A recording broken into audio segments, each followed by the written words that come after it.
Hey everyone, it's Kong again with a bit of a new video today. This is going to be my first video on Archeland. Now, Archeland is not out in global regions yet, it just came out in Korea yesterday. People who follow my channel may be interested in this game because it is made by Zlong, who are the makers of Langrisser Mobile, and it kind of is Langrisser Mobile like 2.5. It's an updated version of Kalpa, which only came out in eastern regions.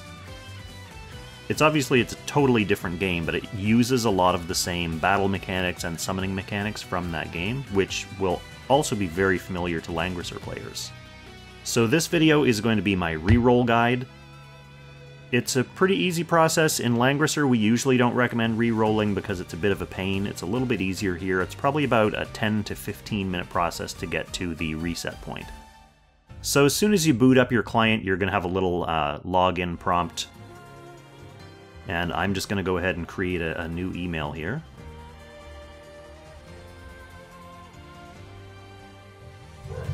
There's the Dobermans.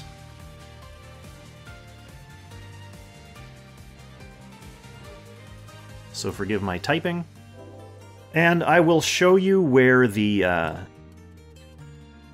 obviously where the reset point happens, how you can go ahead and kind of create a new account to try to get you back to the start.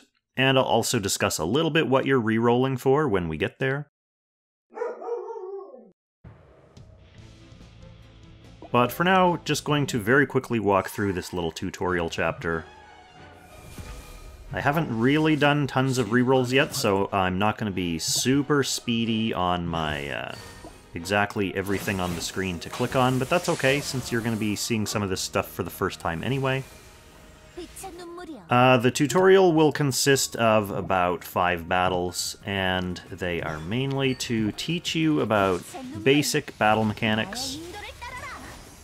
This first battle is more of a kind of plot intro, so it's showing you these OP characters that you actually won't have access to when you're playing the game for real. And I think this is probably just their concession to front-loading some waifus in the beginning of the game to try to get new players to decide to actually stick with this game and play the game. Once you get into the game, that waifu problem might become something that makes this, or creates a little obstacle for this game sticking in global. There's not really like a mascot character that they can kind of hope that everyone's going to download the game and keep spamming summons to try to get. I mean, the character design is nice, don't get me wrong. It's very big, very colorful, kind of modern Fire Emblem-looking characters. This guy's giving me real Alphonse vibes. But I don't think that... I don't know, maybe it's just me. I don't think any of the character designs are really, like, super compelling. Oh, I have to download that game and summon that character. But that said, I don't really know how well it's doing in Korea yet either. Maybe the Korean audience is a little bit different. So just skipping every opportunity I get here because this is a reroll guide, not a story or plot intro guide, so your little skip button is going to be up in the corner here. For many of these battles, you're basically going to be clicking where the game tells you to click because it's trying to teach you about mechanics. So we're skipping through dialogue. This is teaching you about classes. Skipping through dialogue. And then clicking where the game tells me to click.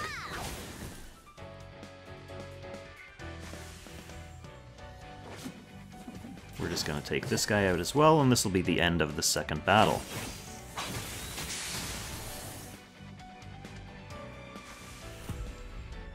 Very interesting. You can see up here in the corner we do have the same icons, the familiar icons from Langrisser, so in the tutorial we can't access these, but once we get out of the tutorial we will be able to increase the combat speed, we'll be able to turn the battle animations off.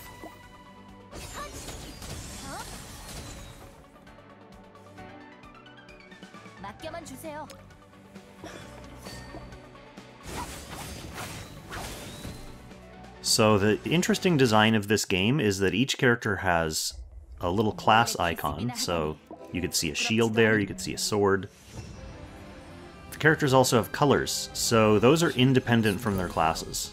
Okay, this is going to be my team level, and this is my individual character levels. That's the same in Langrisser as well. A little bit of loot. So anyway, yeah, it's possible for there to be like red sword units, green sword units, and blue sword units. We'll learn more about the triangle system in another battle in this tutorial. So the new function we've just unlocked after that is leveling characters up. So we're going to come into the menu here. I'll just open her up, give her an experience potion. Exactly the same as Langrisser. No big surprises there. So you collect experience potions as loot, use them on your characters to level them up, and you can level up to the cap, which is your current team level, or one above your team level. So that is exactly the same as Langrisser as well. Here we are going to name our main character. I'm a few Kongs deep at this point, but not many.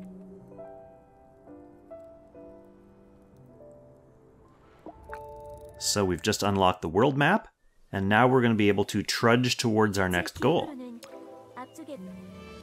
So you can click on your destination on the world map. You can also click on this little episode button up here, and that'll take you to the next battle or location that you're intended to go for the story.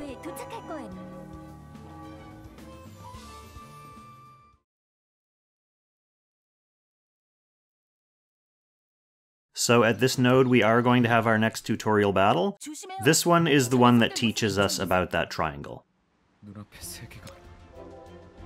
So you can see here we have red beats green, green beats blue, and blue beats red. That will be easy to remember for Langrisser players because it's basically the same triangle over there. Blue are cavalry, who beat red infantry, who beat green lancers.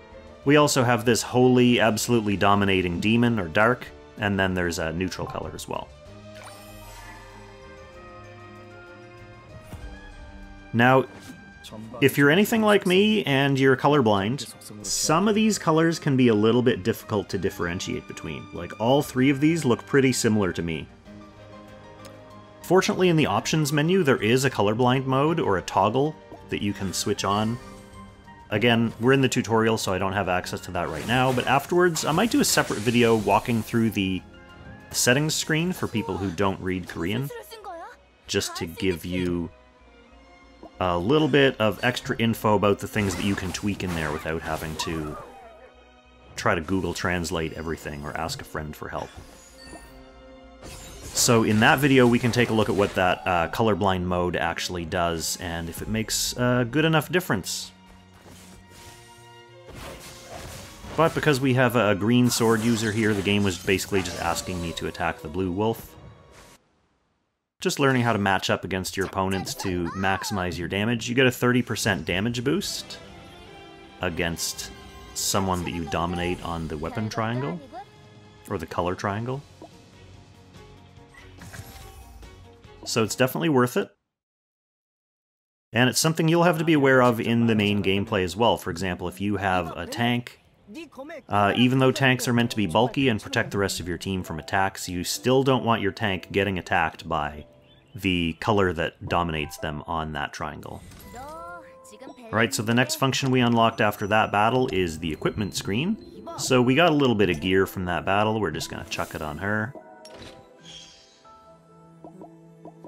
She's pretty pumped about that.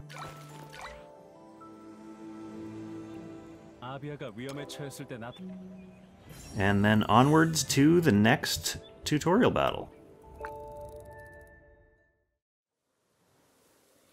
So there's one more real battle here in this tutorial, and then kind of a boss battle, and after that is when we unlock summoning, which is of course what we're interested in here, since we're rerolling.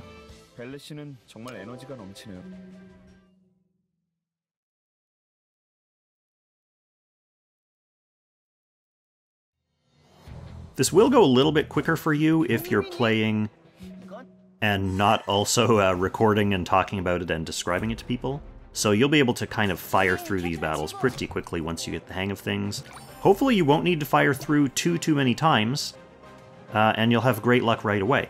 So this tutorial battle is basically just teaching me about skills. So this is a guard skill, so this is a tank. And it's asking me to just move up and use my guard here. That's fine.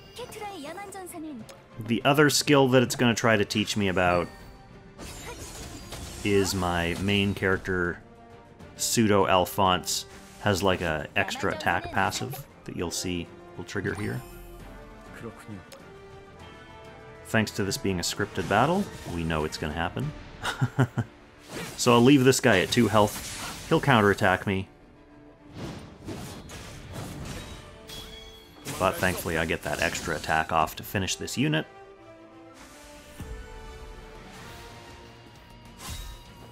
So the other thing people have asked me from seeing first impressions of this game, yeah, these animations look nice, but they do take a long time. I can see these starting to become tedious if you want to kind of crack through battles really quickly. So in the settings later, we'll be able to turn those off. But the other thing people have asked is about the zoom on the maps. This is about as zoomed out as it gets. You can zoom in as well if you want a more, like, big anime-ish look, like if you want to be able to see the characters. But you can't zoom out too much. Like, there's no way to really pull it back to be more of a top-down, grid-based look. So you get that kind of over-the-shoulder, kind of a drone's eye view. But that's going to be up to player preference, too. The game runs pretty well, so I don't think you're going to need to really worry about performance, obviously depending on your device. If you really want that kind of cluttered battlefield look of everything being really zoomed in, if that's what appeals to you, then go for it. At least in Langrisser, I always zoom out as much as possible at the start of every map. I like to have more of a bird's eye view of as much of the map as I can, just for context. Alright, so we're going to go into our last tutorial battle here. Not too bad, not too bad. We're kind of trucking along here, despite me pausing to explain things. This one's a little bit more involved. I guess it's a boss fight, so we are going to learn about a couple more mechanics here. The game wants me to guard regardless, so we'll do that. Might as well use my skill, right? We'll get some more flashy animations in here for the thumbnail, maybe.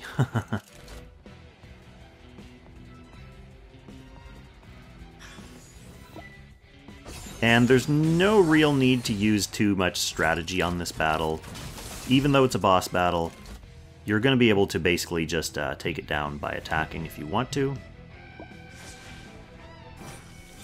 I'm going to apply a little bit of healing preemptively to my team.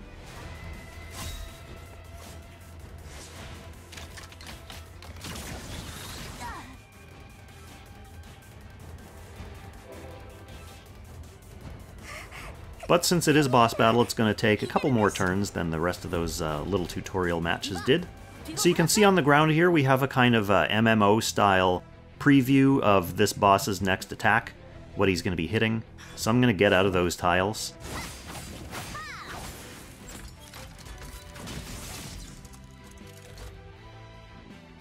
Do not want to take a big AoE from this thing.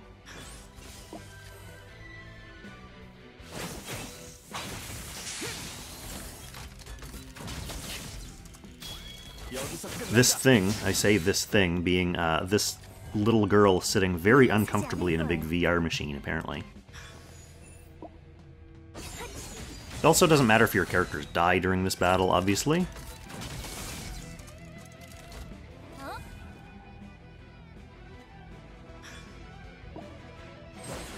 So just piling damage on the boss.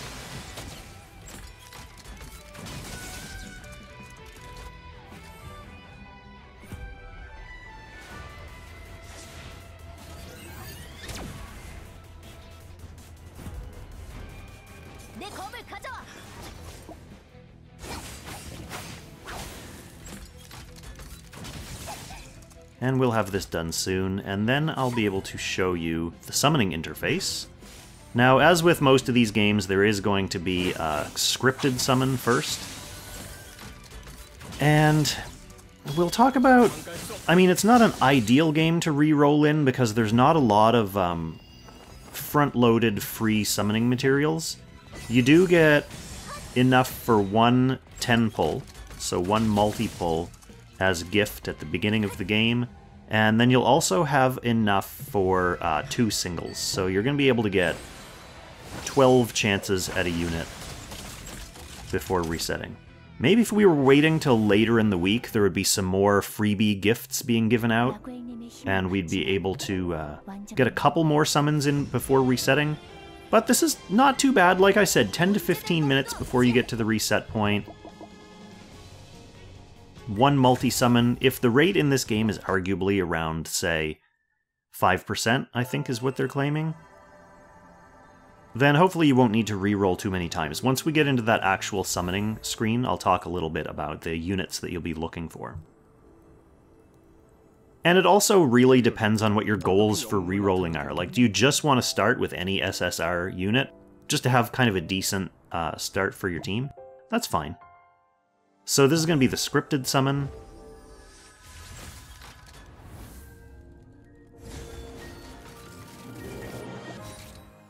It's always going to be this little character here. And then we'll have to go out and talk to them. All very interesting, I'm sure. And now we can go into the envelope up in the top right corner here. This is where the launch of the game little freebie bonuses are. Those that first material I just picked up is kind of like a blue summoning material. It's like friendship summons in Langrisser, so we're not really going to need to use that. This is going to be our main summoning material, and that's our 10-pull right there. These are just news articles. The other thing that we can grab is in here. This is kind of like the launch events. Here we have day 1 login, that's one more summon. And then we will go back into this summoning screen. The banner that's OP, now there's a guaranteed SSR banner, but the characters aren't necessarily the greatest. The banner that we're really interested in is this one here for Charlotte. Charlotte is a very OP DPS who gets some act again mechanics, some good movement, some good damage. Kind of the equivalent of Cherie in this game, although she also has a guard skill. So a very good character to start with. The other thing a lot of people are doing is they're summoning on this banner. Because of the way that summoning pity mechanic works in Archeland, they're summoning on this banner and hoping to get an off-banner Liana. So the version of Liana in this game, a healer kind of with an act again mechanic, if you get her off-banner on this, your next SSR is guaranteed to be the on-banner character, which is Charlotte. So I think that might be more for spenders who can guarantee that they're going to be able to get enough summons to reach pity on this banner again before it goes away. So if you're leaning more towards spending on the game, definitely try to re-roll and shoot to get the healer off banner on this Charlotte banner. And then, once you get another summon, you'll be able to get a guaranteed Charlotte as well. So you'll have both of those characters to start with. Pretty good start. If you really just want to get into the game and start playing, then go ahead and summon here for the on-banner Charlotte. If you end up with Charlotte, super OP character, and that's a great start to your game as well. And like I said earlier, if you have a more casual start in mind and you really just want to get any SSR unit, it doesn't matter to you who it is, you just want some beefy character that you can build your team around, then you could summon on whatever banner you want. I would still recommend summoning on this one just in case you do get one of those 2 OP characters, but then you can basically stop if you get any SSR. So let's go ahead and drop our 10-pull here. I'll let the animation play out in case people want to see what the summoning animation looks like, but when you're re-rolling, you'll obviously be skipping to save time. So that little blue flare is our characters. There's an SR character there. And we'll see if we get any big rainbow bursts. No, we only got 1 SSR in this summon session. Not very good. I've had one session where I got 4 SR units. But we will go ahead and drop our 2 remaining single pulls, just in case I get lucky, and then I'll show you how to reset. So nothing here. And finally, we're out of singles, but we do have these gems. These are basically your Trinity crystals. Same rate of conversion, 88 of these equals 1 summon, so we'll go ahead and do that. Very familiar for Langrisser players, and that's part of what makes this re-rolling process easy, even if there's a language barrier. If you have any familiarity with Langrisser whatsoever, this is going to be pretty easy for you. So, no dice for Kong on that one. This is just the character info screen for the on-banner unit Charlotte. You can just get a look at like what her skills do.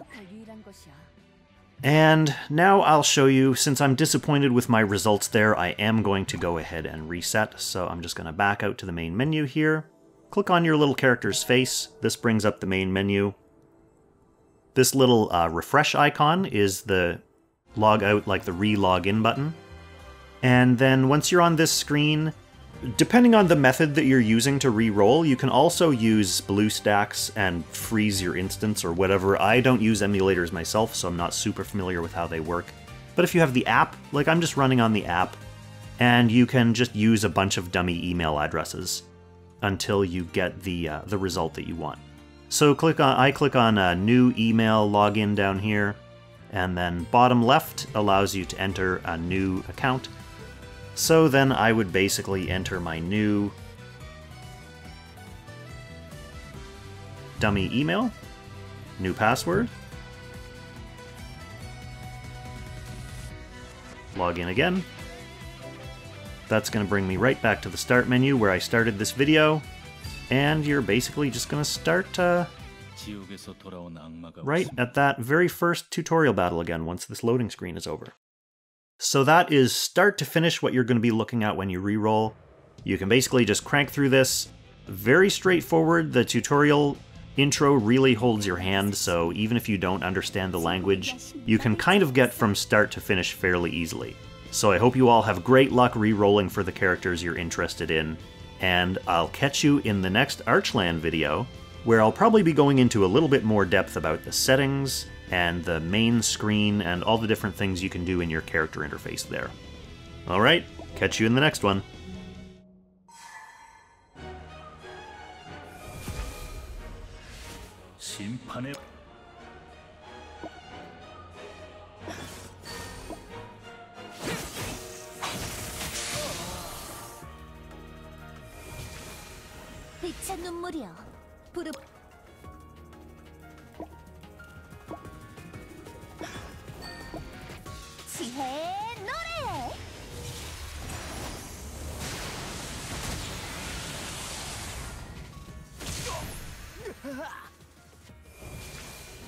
희망의 빛이여.